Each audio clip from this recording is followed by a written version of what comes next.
Good afternoon, everyone. On behalf of the President and the First Lady, my husband Joe, and myself, it's a pleasure to welcome you all here today. I want to start by offering my special thanks to our First Lady and my dear friend, Michelle Obama, for hosting us today and for all she is doing to share this beautiful house with so many Americans. And what an extraordinary group of individuals we have here today. Esteemed women representing all branches and ranks of the United States military, as well as members of the Joint Chiefs, senior enlisted advisors, and others who are working throughout this administration and on the behalf of our country. We're also joined by many wonderful and active spouses who work tirelessly to support our troops and their families. What an honor it is to be with all of you. Michelle and I have been working together over the past year, visiting bases around the country and abroad, meeting with various groups to explore the issues faced by our service members and their families while they're deployed and when they return home. We have both been truly overwhelmed by the courage of our men and women in uniform and inspired by the dignity and the same sense of patriotism that you exhibit every day. Just this past Sunday, I was at Nellis Air Force Base in Nevada, where I spent time with the Ojala family. Technical Sergeant Thane Ojala will leave in January for her third deployment in Iraq. Her husband is a master sergeant who has already been deployed once, and the Ojalas have 3 children. Think of the sacrifices that this family is making for our country, yet they do so with pride and without complaint. At Nellis, I also spent time with Mrs. Lori Kresge, a military spouse who is dedicated to the Air Force family and works every day to support our troops, spouses, and their families. These are 2 women, yet their stories reflect the hundreds of thousands of women who ensure the security of our nation in various roles and ways. I've seen the commitment and passion of women like Patty, Annette, and Sheila, who, like all of you, have dedicated their lives to our troops and their families. As each of you knows, women have always played a critical role in supporting our nation's defense and security, and this role will only continue to evolve and grow in the future. We want you to know that my husband and the President and his team recognize the special circumstances that women face in the military. We also want you to know that Michelle and I are working to use our platforms to raise awareness about these issues and to encourage all Americans to join us in supporting our military through acts of service. There is a role for all Americans to play in supporting our soldiers. Just this morning, I was on Capitol Hill for the first ever USO package event, specifically for women serving overseas. I worked with a group of volunteers to assemble over 2,000 care packages, which will be delivered to female troops deployed to Iraq and Afghanistan. It's a simple effort, but one with our female troops in mind. So today, we say thank you to everyone here, to those who came before you, to those future service members who you are inspiring through your great work. It's now my pleasure to introduce General James Cartwright, the Vice Chairman of the Joint Chiefs of Staff. An esteemed military leader, General Cartwright dedicates a good deal of his time to focusing on the readiness of our troops and their families. And I've also had the pleasure of meeting his dedicated wife, Sandy. We are lucky to have them both here today. Please welcome General James Cartwright.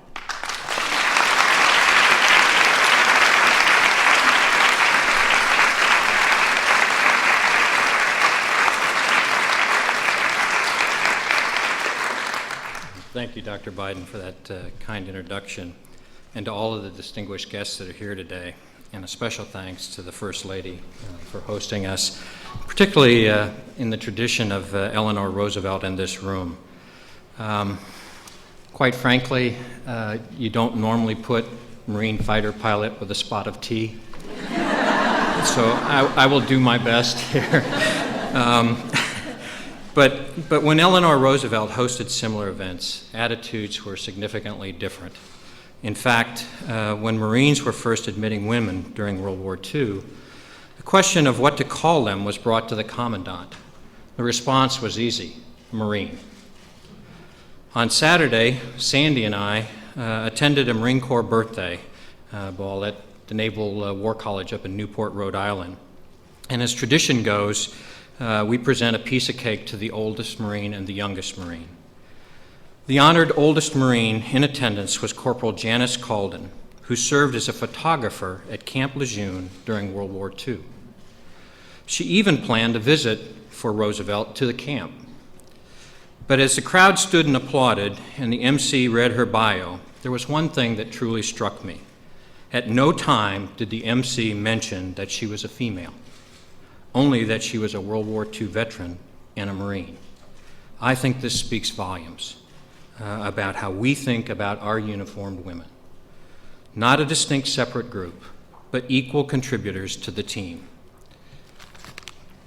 Today's women are key contributors to our military team. Over 200,000 have deployed since 9/11, and over 100 have made the ultimate sacrifice for this nation. Women like Navy Captain Chatfield have led provincial reconstruction teams in Afghanistan.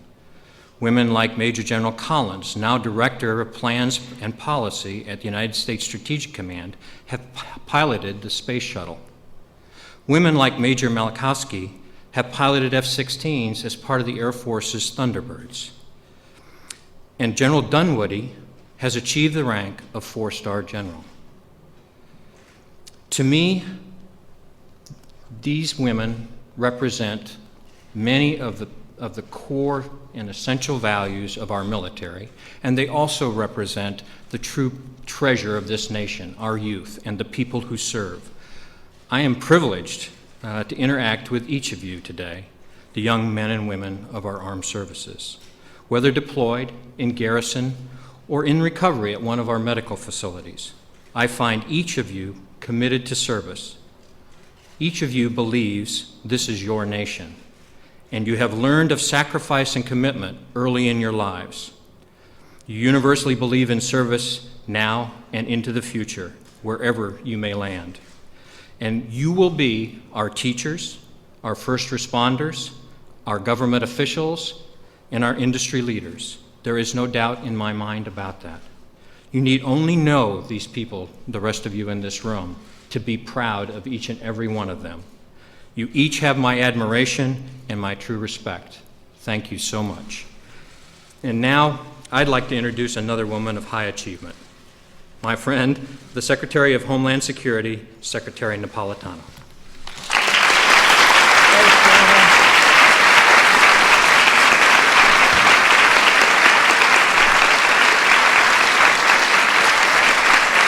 Thank you.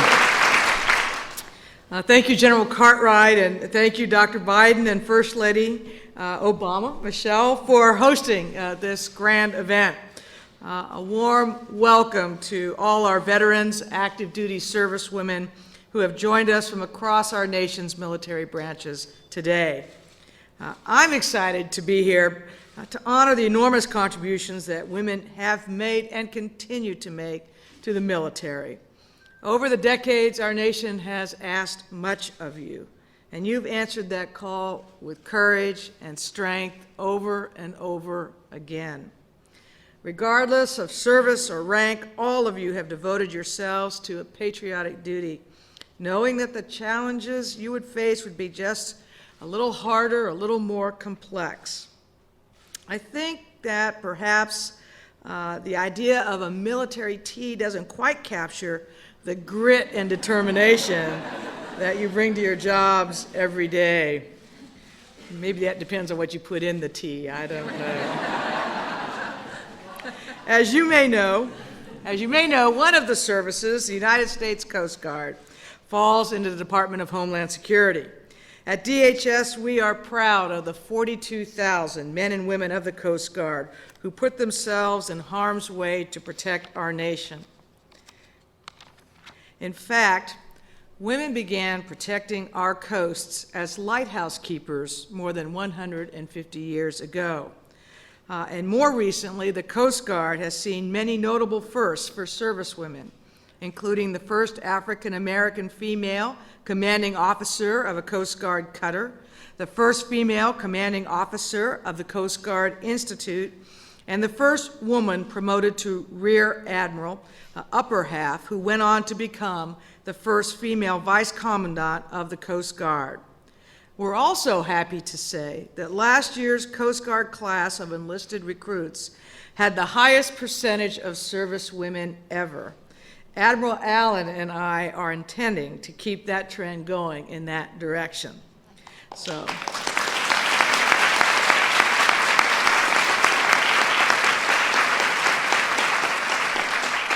So today we honor and celebrate your achievements.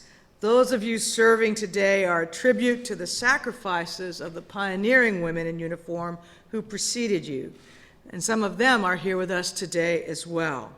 You also serve as an inspiration to those women who will follow in your footsteps and serve in tomorrow's military. So congratulations again. And on behalf of the Department of Homeland Security and the more than 47,000 veterans who work there, I thank you for your service to our nation. And now, I am honored to introduce our host and our nation's fabulous First Lady, Michelle Obama.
You know, Jill and I are particularly grateful to the wives of the members of the Joint Chiefs of Staff, because they have, from day one, we sat down with them and got advice and guidance on sort of how to develop our initiative, so we're grateful to you.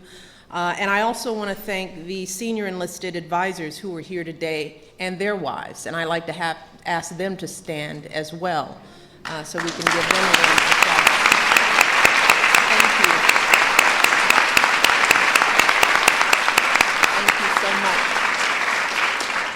Again, with the spouses, we met with you shortly thereafter, and we had a terrific conversation The guidance that you have given us has meant a great deal. It's really ensured that the efforts that we've undertaken are substantive and accurate. So thank you all. Thank you for your support, and thank you for being here today. Let me also thank Patty Shinseki for her tremendous efforts on behalf of our nation's military children. Her husband, Secretary of Veterans Affairs, Eric Shinseki, is doing a terrific job, and Patty has become just one of my dearest friends and just always a spot of encouragement in a sea of work. So where is Patty? Patty, where are you? There. Thank you, Patty.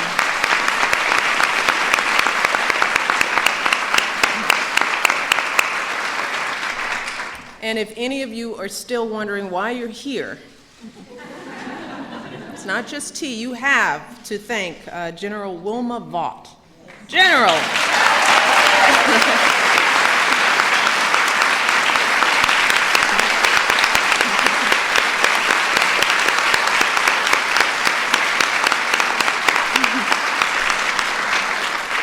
I had the privilege of meeting this amazing woman at the Women in Military Service Memorial that occurred at Arlington National Cemetery. When was that? That was a few months ago. And as you all know, she has just poured her heart and soul into that memorial, just to ensure that America's service women receive the recognition that they've earned. And I had a tremendous visit that day. And one of the things that she said, she turned to me, who was there, you remember, she said, Eleanor Roosevelt did a tea, and she said something else, and she said, we're coming for tea, right? I said, of course, we're gonna have tea. And here we are, so this is why you're here.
Service. And finally, I want to thank all of you, all the women who have served this nation with courage, determination, and distinction from World War II to today in Iraq and Afghanistan. You have served in times of war and in times of peace, an all-volunteer force right from the beginning, part of a proud tradition that stretches back more than 2 centuries. Long before women had the right to vote, long before we even had the right to vote or own property, before America even existed, women were serving this country, facing danger, risking their lives, even dressing up like men so they'd be allowed to serve. And it's never been an easy path. I can only imagine how challenging it has been and continues to be. I know that some of you have faced skepticism and ridicule. Some of you had to contend not just with the challenge of doing your jobs, but with others' perceptions that you weren't up to the job simply because of your gender.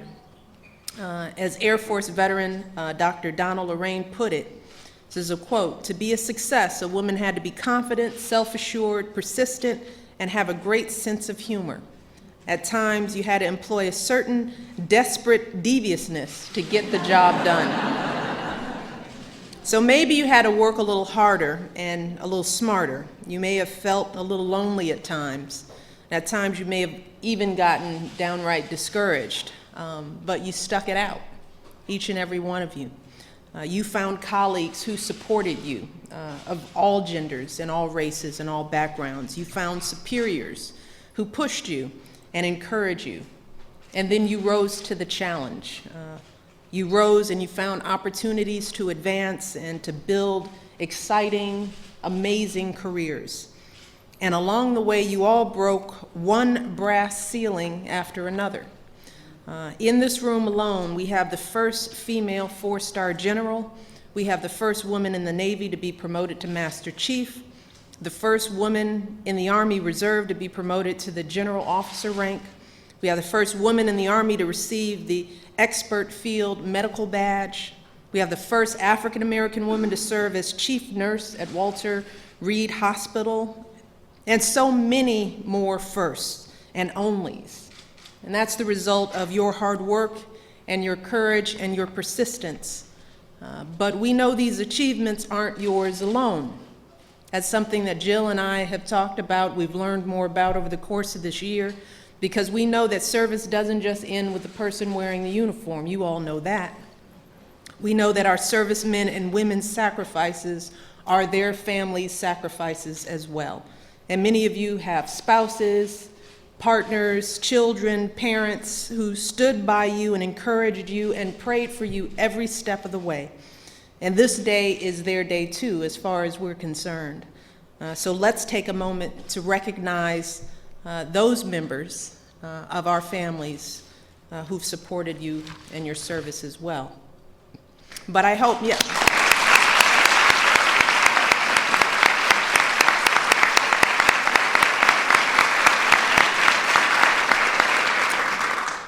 But I hope you all know that your service, that your legacy is more than just your own service. I hope that you know that your legacy will be measured in the service of every woman who follows in the trails that you've blazed, every woman who benefits from your daring and determination. It will be measured in the inspiration that you provide to our daughters and our granddaughters, and to our sons and our grandsons as well. Because of you, when young women wonder how high they can rise in our military, they can look at General Ann Dunwoody and her four hard-earned stars. They can see that, it's real. When they ask what kind of jobs they can do, they can look to women like all of you who've played just about every kind of role imaginable. And when they ask whether they can cut it, whether they have what it takes to succeed, all they have to do is to look at your lives, to look into your eyes, and to look at the careers that you've developed that inspire us all. They can look to the example of Coast Guard Commander Dorothy Stratton, who led the SPARS during World War II. And she stated, "We wanted to serve our country in its time of need." She said, "I'm proud to sponsor a new, she didn't say this, but I am proud to sponsor a new Coast Guard cutter bearing her name to ensure that her service will be remembered for generations."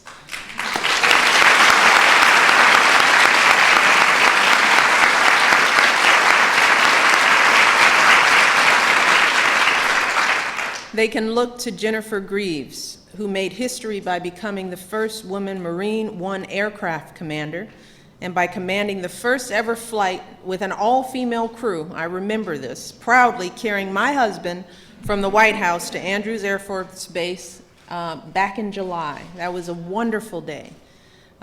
They can look to Tammy Duckworth, who flew combat missions in Iraq and lost both her legs when her helicopter was hit by a grenade. She went on to become a fearless advocate for veterans and wounded warriors and now serves as Assistant Secretary of Public and Intergovernmental Affairs at the Veterans Affairs Department. Thank you, Tammy.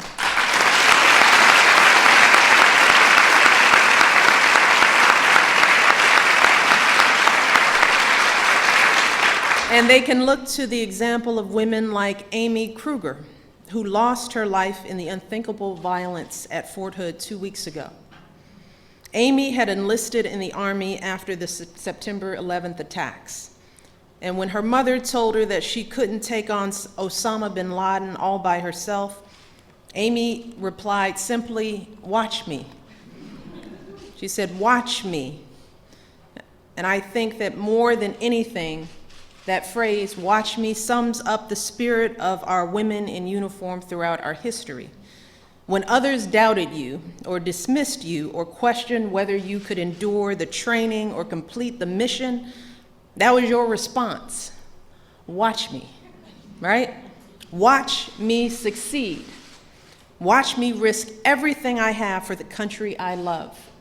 Watch me do my part to protect this nation and protect this union.